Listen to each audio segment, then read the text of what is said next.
Vamos então falar de algo que não tem nada de romance, que é o governo meio perdido na área econômica. Líderes da Câmara dos Deputados ameaçam derrubar o decreto que aumentou o imposto sobre operações financeiras, caso o governo não apresente uma alternativa em até 10 dias. O aumento do imposto, que tem por objetivo arrecadar 20 bilhões de reais, foi criticado por não ter sido discutido previamente com o Congresso. Empresários alertam que a medida pode elevar em até 39% o custo do capital de giro no varejo.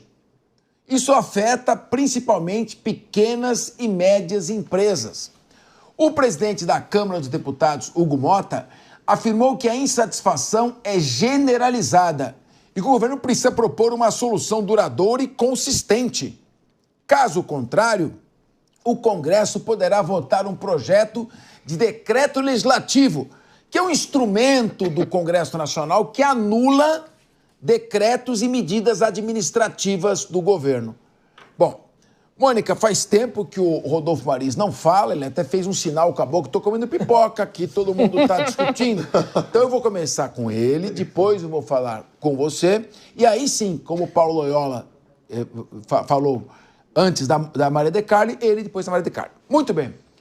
Rodolfo Marins, eu quero saber o seguinte, não sei se é boa, se é má a medida de aumentar o IOF, mas como é que o ministro da Fazenda toma uma medida como essa sem consultar o presidente do Banco Central, que é um economista renomado, Gabriel Galípolo, sem conversar, levantar informações do mercado financeiro, sem discutir antes?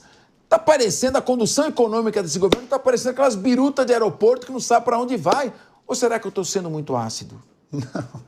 Não está sendo ácido, não. E sobre esse assunto eu serei lacônico, Capês. Não, pode porque um assunto, nós falamos sobre esse assunto ontem e a minha ideia de ontem para hoje acabou não mudando muita coisa, porque se fosse outro presidente no Banco Central, as notícias seriam outras. Agora, como foi colocado ali um presidente do Banco Central de suma importância e praticamente um braço direito do atual presidente, no sentido onde eu quero dizer sobre confiança, é isso que eu quero dizer, nós estamos vendo agora um ministro da Fazenda que fala uma coisa sem consultar exatamente a pessoa que tem que falar sobre o IOF. Ou seja, estão batendo cabeça dentro do ministério. Isso não é de hoje. As pastas não conversam entre elas. O que imagina a pessoa que está nos assistindo agora sobre um governo que tem a obrigação de conversar para sanar os propósitos do cidadão comum, e isso não acontece. Desde ontem isso não se resolveu. E agora o Galípolo, como diz na gíria, entre aspas, está de chapéu tolado. Bom, Mônica Rosenberg, não sei se você já viu, na revista Veja desse final de semana, tem uma entrevista na Páginas Amarelas com Armínio Fraga. E ele diz que esse aumento do IOF pode repercutir negativamente com o aumento de juros, com a retração da economia e com a ideia de que existe um controle de capital. Eu não sou economista, mas se, por exemplo, tem um grande investidor que quer botar dinheiro aqui no Brasil, ele fala, vou botar o dinheiro aqui. Aí quando eu for sair, eu pago 3,5%. Não é por causa do imposto, o governo vai ficar vendo o que está entrando, está saindo. Dá uma ideia de controle de capital. Pergunto a você, que não é economista, mas tem um grande economista em casa, que é seu pai, Luiz Paulo Rosenberg. O que você achou dessa medida e da forma como nosso colega Fernando Haddad, franciscano Fernando Haddad, está conduzindo o Ministério da Fazenda? Bom, eu vou começar elogiando uma coisa positiva que o Haddad tem feito, que é seguir insistindo na meta fiscal zero. Ele continua tentando equilibrar gastos e receitas. E isso é muito saudável, especialmente inesperado num governo populista de esquerda como o que está hoje na presidência. Porém, vamos lembrar que quando a gente fala em meta de déficit zero, significa cortar gastos e não subir a arrecadação. O que ele precisaria estar fazendo é cortar na carne. Hoje teve um anúncio aí de um pacote, de um corte, um bloqueio de 24 milhões, mas ainda assim ele vem considerando que o IOF iria existir, então que haveria esse aumento de receita, então eles puderam cortar um pouquinho menos do que gostariam. E esse é o problema, é que toda vez que a gente percebe que está havendo um desequilíbrio entre receita, entrada e saída de dinheiro, para falar claramente, o que eles fazem é, vamos fazer entrar mais, em vez de parar de sair. E é isso que o Brasil está precisando hoje, que eles parem com a saída. Mas é um governo que acredita que o Estado tem que prover, que o Estado tem que gastar, que o Estado tem mais é que ir lá e pagar um monte de coisa para todo mundo. E com esse tipo de abordagem fica muito difícil você cortar gastos. Então a solução é, vamos mexer no bolso do cidadão para pegar mais dinheiro para poder continuar pagando essas monte de política assistencialista e populista. E aí, claramente, o IOF vem criar um constrangimento, vem criar uma despesa a mais que o Brasil não estava precisando. Ele vai ter que agora lidar, porque a reação, desde o começo, em primeiro momento ele já voltou atrás, vai ter que lidar com um mercado que está dizendo para ele, isto é inviável, porque encarece demais, o IOF encarece de forma transversal, e aí fica muito complicado. Bom, Paulo Loyola, 2 comentários, o IOF em si e essa questão do desacerto de opiniões entre o Haddad, o Congresso e o presidente do Banco Central, o Gabriel Galípolo. Bem, tem um efeito do IOF, Capês, que você citou na questão de que seria controle de capital, mas que é uma coisa que o próprio Galípolo ali informalmente reconhece que tem um efeito positivo, porque evita a saída de dólares do Brasil, aumenta, sim, o custo dos empréstimos e isso poderia servir para não aumentar novamente a taxa de juros. Só queria aqui complementar uma coisa que a companheira Mônica falou, que eu sutilmente discordo aqui. Eu acho que tem ambos os caminhos possíveis. Você, para equilibrar uma conta, você pode tanto aumentar a arrecadação quanto diminuir gastos. A grande questão, Mônica e demais companheiros da mesa, é que todas as tentativas que o governo fez junto ao Congresso para essa diminuição foram frustradas. Encaminhou ao Congresso diminuição de supersalários e o Congresso votou contra. Encaminhou ao Congresso a diminuição das emendas e, para surpresa de 0 pessoas, o Congresso votou contra. Então, resta ao governo, para uma função de equilíbrio das contas e para não ter que subir os juros, que, como você sempre lembra, Mônica, aumenta muito o custo do próprio Estado. Então, esse equilíbrio via o IOF me parece ser mais efetivo do que um aumento, mais uma vez, aí, da taxa de juros. Não foi pauta ainda do programa hoje, mas o que a gente vê é uma economia superaquecida. Saiu hoje o resultado do PIB, com o PIB subindo 1,4%, mesmo contra todas as expectativas de mercado. O relatório da Focus de março, que são os economistas falando sobre a expectativa deles sobre o crescimento da economia, previa um crescimento de menos de 2%. E o que a gente viu foi uma economia crescendo 1,4%, ou seja, quase 75% do crescimento esperado em um trimestre, porque eles tinham esperado para um ano. Em um ano, possivelmente, o PIB vai crescer mais de 3%, mais uma vez. Tem sido a média que o governo tem mantido nesses últimos anos, apesar da torcida contra do mercado. Muito bem.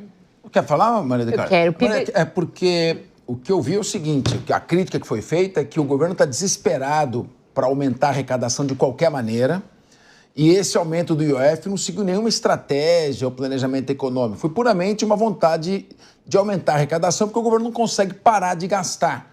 E que esse crescimento econômico, ter visto economistas falar, inclusive o crescimento do PIB, é um crescimento turbinado, ele é artificial, porque ele é à custa de crédito fácil, como mais ou menos se você vendesse o jantar para pagar o almoço. Não, o jantar e o almoço para pagar o café da manhã. Eu quero contraponto. O Paulo falou, eu quero um contraponto de alguém que possa fazê-lo. Queira te ouvir. Claro, o Paulo Loyola falou aqui do aumento do PIB e eu falo também, aumentou também a previsão do déficit primário, né? Subiu para 97 bilhões a projeção do déficit, sem contar o pé de meia, que é um custo a mais de 10 bilhões fora do orçamento. É complicado mesmo, Capês, o que você disse, né? É característico de governo gastão, geralmente atrelado a governos de esquerda, que acaba que quando sai do governo, né, gera um déficit gigantesco, que nem o que a gente viu quando a Dilma saiu do governo com um déficit de 8%. Aí, um dos piores do nosso Brasil, uma queda, né, no PIB de 8%, perdão. É complicado mesmo essa situação. O IOF, a meu ver, demonstra um desespero desse governo para tentar ali fechar o que consegue desse déficit, né, que no máximo iria conseguir ali fechar em 20 bi para uma dívida de 97 bi é muito pouco ainda, então ainda nem seria o bastante essa medida do IOF. Mostrou, a meu ver, quem acompanhou os anunciados, uma certa desorganização do próprio Ministério da Fazenda. A Haddad me pareceu ali o último a saber, quando ele foi pego assim, até numa coletiva de imprensa. Achei que foi uma péssima manobra. Voltaram atrás, porque viram que deram um tiro no pé. Aliás, como tantos outros tiros no pé que esse governo já deu, quem aqui não lembra da questão do PIX, né, dentre tantas outras problemáticas. O fato é que a gente está com uma tentativa de enxugar gelo para um problema que é mais grave do que esse. É um problema de cortar gastos, cortar na carne, ver onde os ministérios devem cortar os gastos. Soube até que o governo tinha pedido aos ministérios para trazer um plano de corte de gastos. Até agora não foi feito, não me parece que foi feito, não me parece que foi levado com a devida seriedade que deveria ter sido levada. A gente está aí vendo um governo gastão que não se importa e que está preocupado com a reeleição. Vai ser muito complicado para quem for assumir 2027, porque a dívida vai chegar e não existe almoço grátis. Pois é, Mônica Rosenberg, uma das teorias apresentadas pelos economistas é que o Supremo Tribunal Federal determinou ao governo o pagamento de precatórios da ordem de 90 bilhões de reais. E isso, claro, foram 90 bilhões que acabaram sendo irrigados na economia, era dívida do governo.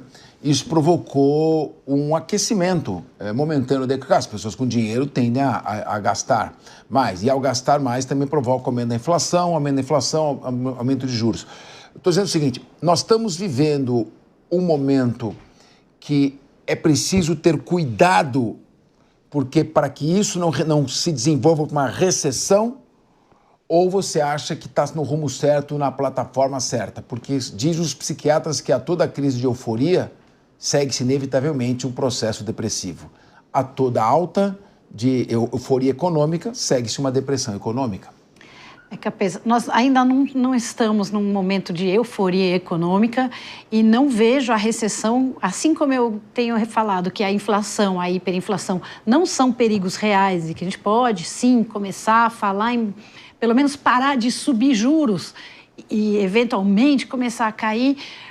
Da mesma forma, não vejo uma ameaça de recessão e é importante entender que se a economia está de alguma forma melhor do que a expectativa, de alguma forma crescendo.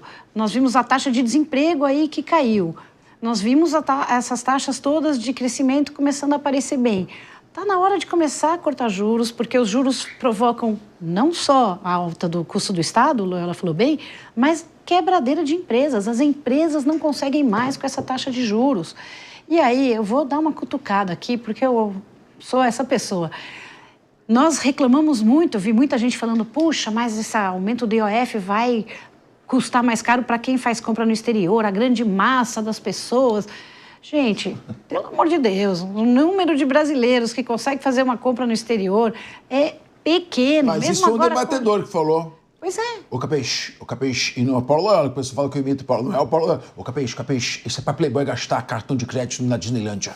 Mas é verdade. Quem falou essa? É o PP, né? O pessoal fala pra você, é o PP. O Capêncio tá te imitando, mas não é você, é o Felipe Monteiro que eu tô imitando. Por favor, Mônica. PP. E muito lúcido, porque isso?